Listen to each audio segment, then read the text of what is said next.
जय श्री राम। बहुत बहुत स्वागत करता हूँ आप सभी का एक बार फिर से अपने YouTube चैनल पर। मैं पंडित आशीष शर्मा। मेरा आज का ये वीडियो बहुत ही ज़्यादा खास कर्क राशि के जातकों के लिए। इस वीडियो में हम बात करेंगे कि वर्ष 2023 का दूसरा महीना यानी फरवरी 2023 कर्क राशि के जातकों के लिए कैसा है। यानी मंथली हॉरोस्कोप, मंथली प्रेडिक्शन, मासिक राशिफल हम इस वीडियो में कर्क राशि के जातकों के लिए लेकर आए हैं कि कर्क राशि के जातकों पर इस महीने ग्रहों की स्थिति, ग्रहों का परिवर्तन, ग्रहों का राशि परिवर्तन कैसा परिणाम देने वाला है। जीवन के सभी मुख्य पहलुओं को लेकर यहाँ बात होने वाली है, चाहे वो आपका स्वास्थ्य है, आपका मान सम्मान है, आपकी शिक्षा, आपकी लव लाइफ, आपका वैवाहिक जीवन, आपकी प्रोफेशनल लाइफ, या जो भी ये राशि, ये ग्रह आपको देना चाह रहे हैं इस महीने, उसके बारे में विस्तार से चर्चा होगी। क्या सावधानी रखनी चाहिए, क्या आपके लिए चेतावनी है, कौन से उपाय आपके लिए बेनिफिशियल रहेंगे, उसके बारे में भी हम चर्चा यहाँ अवश्य करेंगे। आप स्क्रीन पर देख रहे होंगे कि 1 फरवरी 2023 के दिन ग्रहों के जो गोचर है वो आपकी राशि से क्या है। आप देखिए कि आपकी राशि से चौथे भाव में केतु हैं, छठे भाव के अंदर बुध हैं, धनु राशि के अंदर हैं राशि से, और बुध का राशि परिवर्तन जो होगा वो होगा 7 फरवरी को। बुध राशि से छठे से निकलकर राशि से सप्तम में आएंगे। सप्तम में है सूर्यदेव जो कि 13 फरवरी को राशि परिवर्तन करके मकर से कुंभ में चले जाएंगे। राशि से 8वें घर में है शुक्र और शनि, और शुक्र 15 फरवरी तक कुंभ में होंगे। उसके बाद ये शुक्र उच्च के होके आपके भाग्य स्थान में चले जाएंगे। भाग्य स्थान में भाग्य स्थान का ही मालिक बृहस्पति बैठे हुए हैं। राशि से दशम में है राहु, और राशि से एकादश में है योग कारक मंगल। तो ये तो थी ग्रहों की पोजीशन। 3 ग्रह इस महीने परिवर्तन करेंगे, बाकी सभी ग्रह अपनी ही राशि में रहेंगे। आइए देखते हैं सबसे पहले आपकी शिक्षा यानी विद्यार्थियों के लिए ये महीना कैसा है। देखिए, शिक्षा देने वाला जो ग्रह है वह आपकी राशि से मंगल है, क्योंकि मंगल पंचम भाव का मालिक है, और पंचम भाव से हमारी बुद्धि, विद्या, शिक्षा और संतान को हम देखते हैं। मंगल आपकी राशि से एकादश भाव में चल रहा है, यानी लाभ भाव में गया हुआ मंगल लाभ देने के लिए तैयार है। अब अगर मंगल को राशि से एकादश में देखें तो कहते हैं आपके द्वारा किया गया वर्क, आपकी एनर्जी, आपकी मेहनत इस महीने काम आने वाली है, ऐसा कह सकते हैं। क्योंकि मंगल जब एकादश में बैठेंगे तो धन भाव पर दृष्टि देंगे, यानी अकेले मंगल ने, अकेले योग कारक मंगल ने आपके धन भावों को संभाला हुआ है। यानी ये ग्रह दोहरा धन योग बनाने में सक्षम है, क्योंकि वो लाभ में बैठकर धन भाव को देख रहा है, यानी धन आएगा भी और धन का संचय भी होगा। ये मंगल एनर्जी दायक ग्रह अब ये एकादश में बैठ के पंचम भाव यानी वापस अपने ही घर को देख रहा है। यानी दूसरे तरीके से देखें तो पंचम भाव का मालिक एकादश में गया कि मेरी बुद्धि से लाभ, मेरी बुद्धि से प्राप्तियां होना, मैं सही डिसीजन लूंगा, उससे मुझे लाभ मिल जाएगा। तो ये कॉम्बिनेशंस चाहे स्त्री हो या पुरुष हो, दोनों पे बहुत अच्छा लागू होता है कि भी बुद्धि से लाभ, शिक्षा से लाभ, इस दौरान आपके द्वारा जो एजुकेशन की गई है उससे लाभ मिलता है। बहुत से लोगों को पढ़ाई करते करते पैकेज मिल जाते हैं, नौकरियां मिल जाती हैं, उनके लिए ये कॉम्बिनेशन अच्छा है, यानी शिक्षार्थियों के लिए बड़ा अच्छा योग है। बृहस्पति की नवम दृष्टि भी आपकी राशि से पंचम पर ही पड़ रही है। इसका मतलब भाव का स्वामी और कारक दोनों पंचम भाव को प्रफुल्लित कर रहे हैं, यानी ये महीना विद्यार्थियों के लिए, शिक्षार्थियों के लिए बहुत ही बेहतरीन है।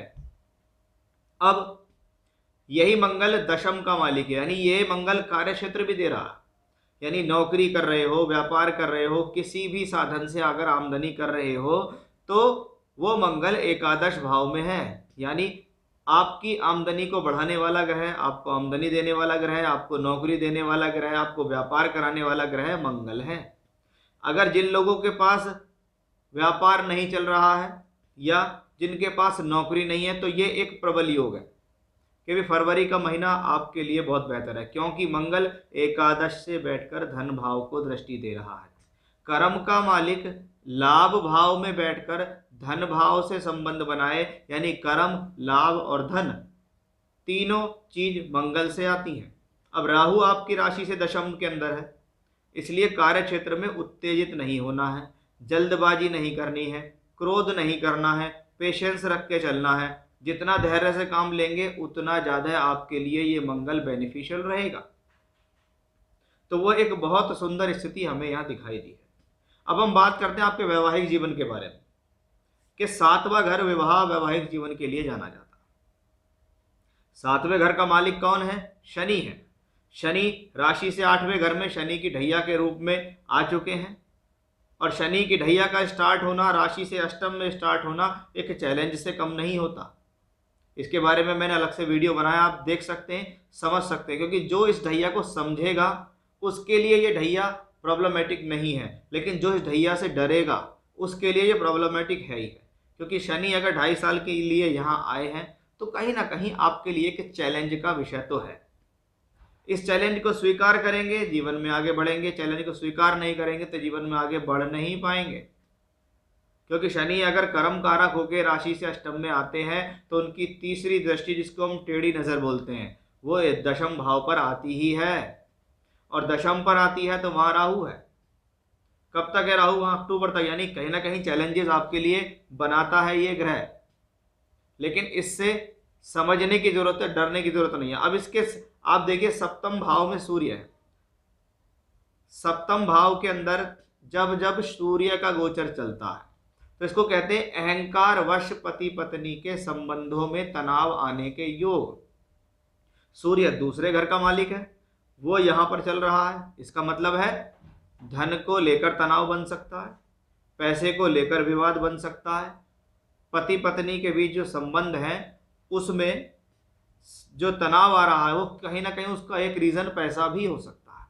अब यही सूर्य यहाँ देखिएगा 13 फरवरी को राशि परिवर्तन करके अष्टम में चला जाएगा, यानी फिर इस विवाद में बढ़ने में और स्थितियां बन सकती हैं। यानी ये महीना प्रॉब्लमेटिक है वैवाहिक जीवन के लिए, पति पत्नी के संबंधों में तनाव ला सकता है ये महीना, क्योंकि फिर सूर्य और शनि की युति बनेगी राशि से अष्टम भाव के अंदर। वहां सूर्य धन भाव का मालिक होकर धन अष्टम भाव में चलेगा।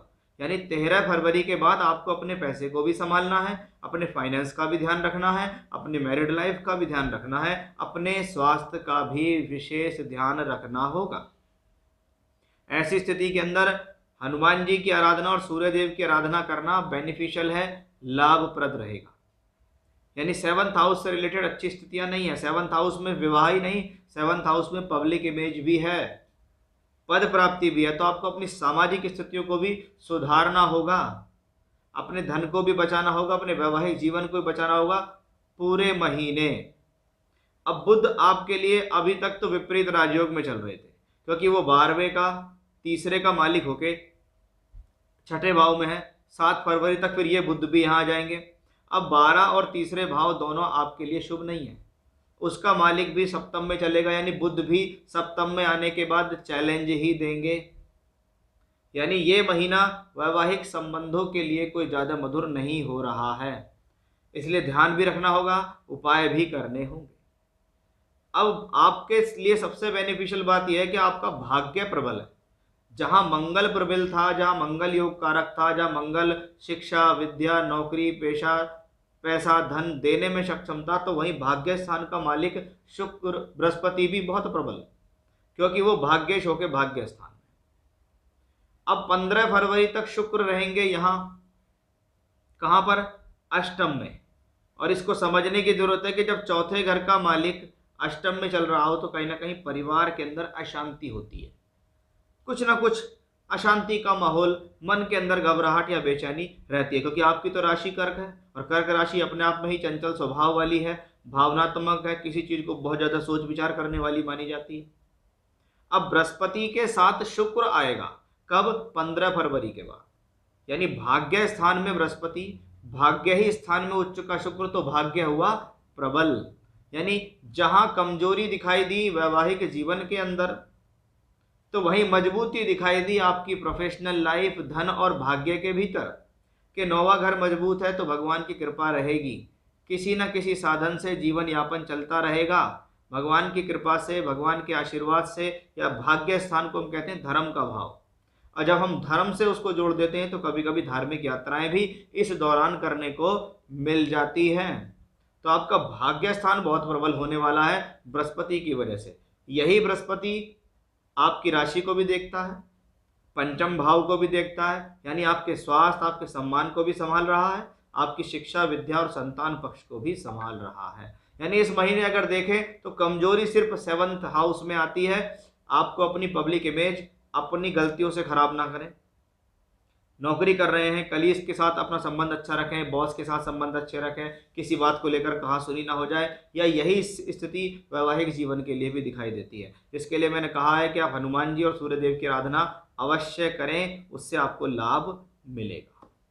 तो कुल मिलाकर फरवरी 2023 का महीना सभी पॉइंट ऑफ व्यू से अच्छा है। चिंता सिर्फ उसने दिखाई है आपके वैवाहिक जीवन को लेकर, उसका आपको ध्यान रखना होगा। तो ये था मेरा आज का विषय कि कैसा रहेगा कर्क राशि के जातकों पर सभी ग्रहों का प्रभाव फरवरी 2023 में। फिर से इसी प्रकार की जानकारी लेकर आपके सामने हाजिर होऊंगा। तब तक के लिए बने रहिएगा मेरे साथ। जय श्री राम।